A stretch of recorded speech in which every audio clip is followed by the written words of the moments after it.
Halo teman-teman, selamat datang kembali di channel Horbo Jalang. Di video kali ini teman-teman, kita akan membahas tentang perkembangan kasus yang menyeret nama Sekjen PDIP, yaitu Hasto Kristianto, tentang tindak pidana korupsi. Kita ketahui teman-teman, meskipun beliau sudah tersangka, namun belum ditahan dan sampai saat ini belum ada titik terangnya. Dan terbaru teman-teman, salah satu kuasa hukum beliau, yaitu Patra Enzen, dalam konferensi persnya mengatakan tersangkanya Hasto Kristianto ini merupakan hal yang tidak wajar dan ini merupakan hal yang keliru yang dilakukan oleh KPK sebagai tim penyidik. Jadi seperti apa pernyataan kuasa hukum beliau ini? Mari kita simak video berikut ini. Saya ulang. Sejak 27 Desember 2002 baru kali ini KPK menerbitkan bukan 2, bukan 3, tapi 4 sprindik dalam satu perkara. Baru kali ini lebih dari 22 tahun KPK berdiri. Oleh karenanya, kalau ditanya, tentu di KPK sendiri ini pasti tidak bulat ini penyidiknya. Gak akan sepakat. Ya.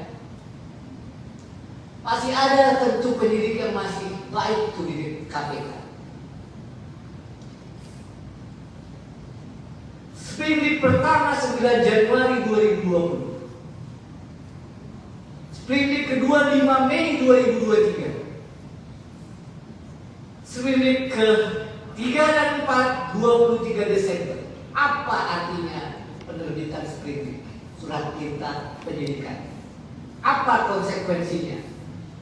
Konsekuensinya ketika diterbitkan sprindik anggaran Pak, biaya Bu. Maka kalau kita tarik sejak penetapan tersangka Harun Masiku Januari 2020, boleh masyarakat pertanyakan berapa sudah anggaran yang dimakan, ditelan, digunakan oleh KPK. Belum lagi termasuk katanya operasi pencarian Harun Masiku, baik di dalam negeri maupun di luar negeri.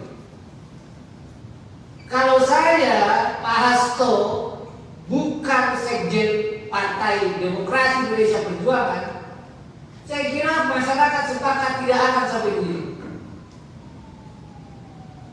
Maka dugaan kriminalisasi, dugaan yang namanya pemaksaan, dugaan order valid.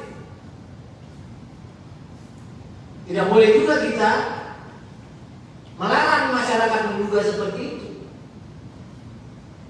Yang pertama, 4 sprindik. Yang ketiga, biaya. Yang keempat, putusan pengadilan sudah menyatakan ada 4 orang bertemu di Grand Hyatt menyatakan bahwa uang itu uang Harun Masiku. Di halaman 160 dan 167. Kalau saya penyidik, stop. Kenapa? Karena dalam 2 persidangan dipanggil saksi-saksi di bawah sumpah, sudah ditanya uang ini punya siapa? Harun Masiku. Apalagi yang mau dicari? Oleh karenanya, di dalam hukum itu ada yang disebut dengan analisis ekonomi dalam hukum pidana. Sudah diterapkan di negara maju, sudah diterapkan di Amerika, di negara-negara maju. Pemberantasan korupsi harus seimbang dan sejajar dengan peningkatan kesejahteraan masyarakat, dengan kepentingan sosial. Mengapa? KPK ini bukan duit kantongnya Pak, bukan duit pribadi yang digunakan. Maka tentu kita berharap keberadaan KPK perlu dievaluasi.